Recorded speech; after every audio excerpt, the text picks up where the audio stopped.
যে তিনটি রোগ হলে মনে করবেন আপনি জান্নাতি। তিনটি রোগ যদি আপনার হয় তাহলে আপনি মনে করবেন যে আপনি জান্নাতি। কেন অনেক সময় দেখা যাচ্ছে যে আমরা রোগ হলে হতাশ হয়ে যাই, আমরা নিরাশ হয়ে যাই যে আল্লাহ পাক রব্বুল আলামিন শুধু আমাকেই দেখে, এত রোগ আমার, একের পর এক রোগ আসতেছে, একের পর এক অসুস্থতা বেড়েই যাচ্ছে। অনেক সময় দেখা যাচ্ছে যে আমরা আল্লাহ তাআলার উপর অভিযোগ করে বসি। খবরদার, এটা কখনো করা যাবে না। অসুস্থতা হচ্ছে আল্লাহ তাআলার সবচেয়ে বড় একটি নিয়ামত।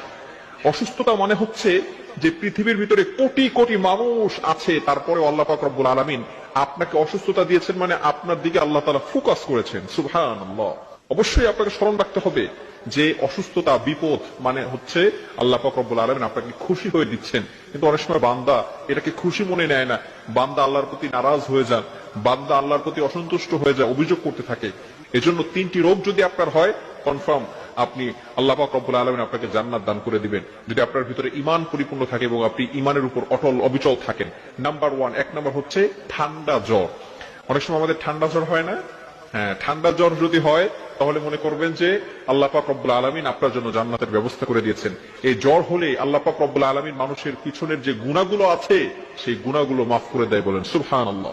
গফির লাহু মা তাকাদ্দামা মিন যামবি, আল্লাহ তাআলা এই জ্বরের মাধ্যমে তার পিছনের সকল গুনাহ খাতাগুলো মাফ করে দেয়, বলেন সুবহানাল্লাহ। এজন্য আমাদের সকলকে স্মরণ রাখতে হবে এবং মনে রাখতে হবে, জ্বর হলে, ঠান্ডা হলে আমরা ঘাবড়ে যাব না। ঠান্ডা হবে, বেশি বেশি সর্দি হবে, সে কোনোদিন পাগল হবে না। সুবহানাল্লাহ। আল্লাহ পাক রব্বুল আলামিন কত বড় নিয়ামত এই অসুস্থতার ভিতরে দিয়েছেন।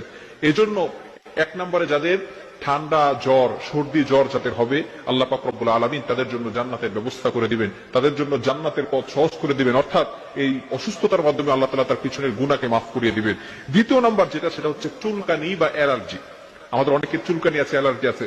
আমরা অসন্তুষ্ট হয়ে যাই যে আমার শরীরে কেন এত চুলকানি, আমার শরীরে কেন এত অ্যালার্জি। আমরা অনেক সময় এভাবে বলে থাকি, নো, এটা করা যাবে না। চুলকানি বা অ্যালার্জি হলে মনে করবেন যে আল্লাহ পাক রব্বুল আলামিন আপনাকে জান্নাতে যাওয়ার জন্য পথ সহজ করে দিচ্ছেন, অর্থাৎ আল্লাহ পাক রব্বুল আলামিন আপনাকে জান্নাতে দিবেন।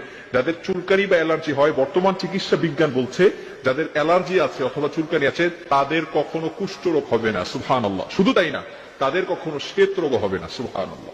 এজন্য চুলকানি অ্যালার্জি যাদের থাকবে, আল্লাহ পাক রব্বুল আলামিন তাদের জন্য জান্নাতের ব্যবস্থা করে দিয়েছেন। তৃতীয় নাম্বার হচ্ছে অনেকের চোখ ওঠে, চোখ উঠলে মনে করবেন আপনি জান্নাতি। অনেক সময় দেখা যাচ্ছে যে আমাদের মাঝে মধ্যে চোখ উঠে যায়। চোখ উঠলে মনে রাখবেন, বর্তমান চিকিৎসা বিজ্ঞান বলছে যাদের চোখ উঠে তারা কখনো অন্ধ হয় না। আল্লাহ রাসূল সাল্লাল্লাহু আলাইহি সাল্লাম এই ব্যাপারে ঘোষণা দিয়েছেন যে চোখ উঠলে আল্লাহ পাক রব্বুল আলামিন তাদেরকে অন্ধ করেন না। এজন্য এই যে রোগগুলো, এই রোগগুলোর মাধ্যমে আল্লাহ পাক রব্বুল আলামিন মানুষকে সকল বিপদ আপদ থেকে এবং দেখা যাচ্ছে যে পিছনের